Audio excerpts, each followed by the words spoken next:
Hello, everyone. My name's Brooke, and I'm the host of Peace, Love, Reggae, Dub on Insanity Radio. Here today with the Student Music Network to talk to Gardna. Now, Gardner's an artist based in Bristol, and he's styled around sound system music from dub to reggae, jungle, and full-on drum and bass. His new track, Massive, is out now. Welcome, man. Thanks for coming on today. It's a pleasure to be here, mate. Thanks for having me on the show today. Of course. Before we get to talking about your new track, which I'm so excited to discuss with you, I want to talk about your journey up to this point, sort of how you started out, because I know when you first started in music, you were sort of in skate parks with your mates, sort of clashing with them, MCing over tracks that you were sharing on your phones, sort of mostly for fun. But what was the point for you where that turned from being something you were doing for fun to something you wanted to do more seriously going forwards? Yeah, that's it. Exactly, mate. Like, I think, when we first started out, it was definitely more of a, we were just young and we were just, we were clashing each other and, we were just spitting bars over grime rhythms and just like, sort of like, just being young and just cussing each other. But then it got to a point where, I was like, I really would like to pursue this. And we were gigging and I was just like throwing myself in at the deep end, doing as many like random gigs and open mics and like weird festivals the other side of the country as I possibly could. And I think just after a few years of doing that, it was a kind of like it was a real like turning point when I think I initially just first got paid like I think about 100 quid for a gig. I was like, wow, this is unreal. And I think from that moment I just got a real buzz for it, and I was just like, I can make this into a living. I've managed to be doing music full time for like maybe 4 or 5 years now, which for me is just like I feel blessed, and I'm thankful every day just to kind of like be able to pursue my dream in music essentially, and just keep things pushing forward and creating sounds and making people dance effectively is what it's all about. Yeah, absolutely. And I've definitely been to a few gigs where you've been performing and I was 100% dancing my shoes off, man. It's always a party whenever you're on stage. But talking there about obviously how you started out, it can be quite tough as a young artist starting out. What advice have you got for anyone who's listening today who might be thinking about or has already started that journey of getting into music? Yeah, do you know what? I get asked this a lot, and I think it's just like it's definitely different from when I started out to now. I back then it was it wasn't so like social media focused, and this is only like going back say 5-10 years when I was first really cutting my teeth in the music industry. Back then it was all about turning up and going to the shows, turning up, making the links. If you really wanted to work with an artist, you'd have to kind of sneak your way backstage and sort of get to know them that way. But I think it is important that element is still definitely there, and I would say that to any young artist: just go to the gigs, make yourself known. Don't be over the top with it, be cool, like be yourself, but just go for it, mate. That's what I would say. Just do it, make the music and go for it. But it's changed now, it's different. We know with social media and Instagram and TikTok, you have to kind of balance it out. I love making music, that's like first and foremost, but the job element of it for me now is to kind of like keep things rolling on social media, because that's just kind of like how things are being received to the viewer these days. It's easy just to pick up your phone and see any other artist's new release. So you got to get stuck in, man. You got to be there making the videos, making the content. You could do that in a fun way for yourself. And I'm still learning about how I want to how I want to be perceived when I make content. But I'd say it's important to keep the balance of real life, gigs, and internet. And if you combine those two and you do it well, then I think you'll see results as a young musician coming through. Yeah, for sure. And I think the underlying thing with all those things is that it is a graft and it's about consistency. And talking a little bit about that production process, your music, it's got quite a lot of range within it. I know your first album was definitely more focused around the dub and reggae side of things, and this new one's moving more towards drum and bass and jungle, which is great. But Yeah. what is that process like? How is it different when you're looking at creating something more like reggae than it is to D&B? Is there a different process, or is it the same sort of thought process for you going into writing those lyrics?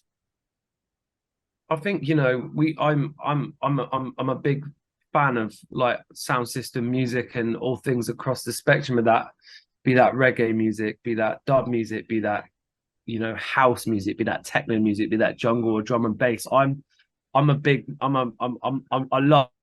love most electronic, or analog sounds, but like, I'm a big music head, and I don't really tend to listen to any one thing at any time. And I feel like my music, is I think you could distinctly tell it's a Gardner tune, but it's, I feel like I'm basically, I've got a love and a wide palette of sounds in front of me, and I'm going off what I'm really feeling at that specific moment in time when I'm in the writing process. So, you could definitely tell on my first album, as you said, there was a sound system and dub influence, and moving forward, we're starting to introduce more electronic sounds. And that was an influence off the back of going to an amazing studio in Devon called Devon Analog Studio, where they have an amazing collection of old school synths and drum machines. And we just really got stuck in and got lost in the sound down there, and kind of came out with records like Rave ASAP and everything on the last album, basically. So yeah, and we went back down there again, and this time at the moment I've been listening to a lot of jungle music, a lot of like house music as well, and I feel like you'll definitely hear that in the next sort of collection of Gardner music that will be coming out this year. Well, we absolutely can't wait to hear what else you've got in store for us. And obviously, Yeah. once you've got those tunes produced and they're good to go, live music's such a massive part of the music scene right now. And I think during the pandemic, it was something that a lot of us woke up to and realized how important it really was. And I know that for a lot of people going out to live music gigs, it's almost like a lifeline, that experience of going out, socializing, getting out of themselves a little bit. And I know you've started running your own shows and parties sort of branded under the Gardner and Friends banner. What's that process been like, sort of running your own events? Because it can be very different when you start promoting as well. Yeah, I mean, like I've always done promoting alongside my project. Like I've always loved. I think that's like kind of a nice thing it was a nice thing for me to work with artists from out of the city. Was the promise of a gig with a studio session in Bristol. I'd be like, come to Bristol, I've got a show for you on this date. We'd like to do a recording session before. So that, it was originally getting artists from out of the city into town for me. That was a big drive behind my promotion stuff. And I've been running nights in Bristol for years. Under a few things. I was running a record label called Boom Sound, where we were doing a lot of nights at the Attic Bar. And moving on to the Thekla, where I was doing a party called Good Time. And a few other bits and bobs around the festival takeovers and whatnot. But I've always kind of had a kind of promoter's hustle in me, and I've always loved putting on parties, and I love the feeling of having a rammed party. It's like it's on the night, it just feels incredible. And and also with just booking my own headline shows in, as you say, the Gardner and Friends shows, well, but predominantly it's a Gardner headline with a few friends and mates who I work with to kind of go around that show before and after, over the duration of the night. And I was doing those shows because nobody else would. Truthfully, I couldn't find anyone else to book the show. So I was like, you know what, I'll do it myself. And it's prevailed in my city, and I'll continue to do that across the country, and hopefully we keep it moving and just do more headline shows, and just keep packing out the dance and just driving it, really. Absolutely, man. And it's nice to see that energy carries across, not just from making music, but to doing the shows as well. And there was one show in particular that I wanted to ask you about, because I was there for this and it was absolutely fantastic. You were heavily involved in the opening ceremony for Boomtown last year. And I mean, what an experience to see you on Origin stage opening this festival with a track that I know that you and Ed Solo worked on. You put the lyrics on it, and it was just a mad time to see that happening. But what's it like opening such a massive event like that, especially after we'd had those sort of few years without it? It was incredibly nerve-wracking, I'm not going to lie. Obviously, that's probably the most amount of people I've ever stood in front of. I heard it was pushing 30,000 people that were there watching the opening ceremony, obviously leading on to the likes of Shy Effects, Rodigan, and whoever else was on the stage that day. So yeah, it was a big moment. A lot of rehearsal, or actually I say a lot of rehearsal, a lot of me just like going over the bars that week. I remember being on holiday. Like, I'm not on holiday, I'm here like learning these bars. And I was thrown in for the first time doing it with the whole like sort of outfit that was like the opening ceremony. There was dancers, there was actors, there was various performers on stage and artists, and it was collection of that. But the first time that I ever had the opportunity to do a rehearsal or a run through was direct there in front of 30,000 people. And it was an amazing feeling, but it was also very nerve-wracking. So I needed to get it right. And I'm confident it was okay on the day, but you still always look back, you're like, I can't really remember what happened there. Like, I was just lost in the moment. And yeah, it was a mad time. Well, if I can fill in the blanks for you, as someone who was stood out there in the heat watching it, it was absolutely phenomenal. And I couldn't have thought of a better way to kick off that weekend. I know throughout that weekend you appeared at other parts of the festival as well, and it was just a great time. But while we're sort of talking about that drum and bass track, it seems like a good time to move on to your brand new single, Massive. And this is out everywhere now. And I have to say, I love this tune. It feels like a proper throwback to almost like old school jungle. And you've got your nods in there as well to some really great artists as well, which we'll move on to in a moment. But sort of, how did this track come to be, and what were some of the inspirations for you going into it? So we wrote the track along with like a collection of my new songs down in Devon Analog in October. We wanted to make something like an upfront old school jungle tune. We really like, when it comes to jungle and drum and bass, I think me, Brad, and Creed are all of our personal preferences dates back to 90s jungle, specifically from the years of 94, 95.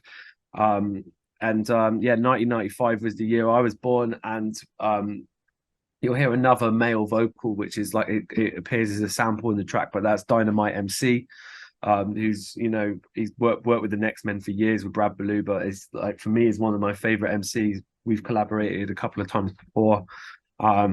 And yeah, it was just amazing to sort of like, how the whole thing came together. That was a sample taken from 1995 from a rave tape pack in Bristol, from a set that, I can't remember the exact set. I don't want to say it and get it wrong, but I'm pretty sure it was a Ronnie Size and Dynamite set.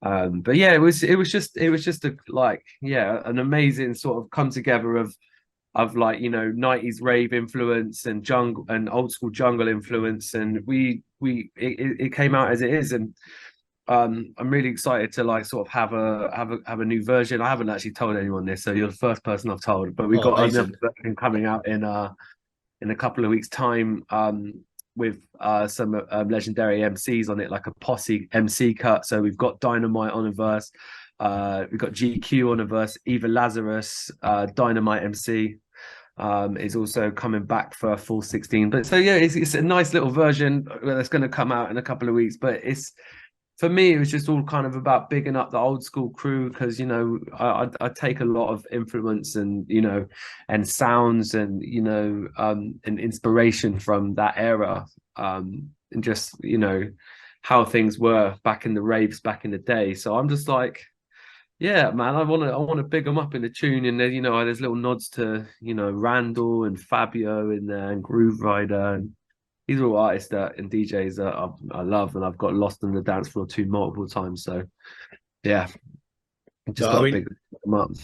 For sure, man. The tune is a massive tune. And I know that this morning it actually got a play on BBC Drive Time Radio, which for a jungle drum and bass style track, it's quite a rare thing to get that during that time of the day on those stations. And another way that this track has sort of gathered some attention was that there's been an absolutely gorgeous mural of it painted and sprayed in Bristol. And I saw that you were there the other day checking it out. How did that project come about? Because, I mean, it's absolutely fantastic. Oh mate, it was an amazing day actually. The sun was shining. We went up there to the Brunel Way, pump track, which is like a legendary spot near the suspension bridge in Bristol. And you got a really nice view of the suspension bridge, and a lot of graph artists go down there to write. And it's like a skate park. It's like a kind of local hangout for the youth of South Bristol, you know. So yeah, it was amazing, mate. Acer1, who is an amazing artist, that's ACER1. He's an amazing writer, and he just hit me up one day saying he's a big fan of you know, the new track. And I know he's been a supporter before. Previously he did a piece at NAS Festival for my track back in the days. Again, off his own back, just did it. And then I was just like, this is amazing. And I went down there and met him, and he literally covered this huge wall, which is like the size of a bridge. And it's like, you know, it's like a double road each way, you know, above the bridge.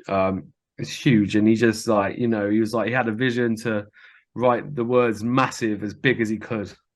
So I was just like, yeah, man, let's go. And yeah, he did that out of love. So big up Acer1 for that. And yeah, it was great to see a lot of people like head down to the spot and, you know, share it online, get some pictures and stuff. So yeah, we're super chuffed with the piece.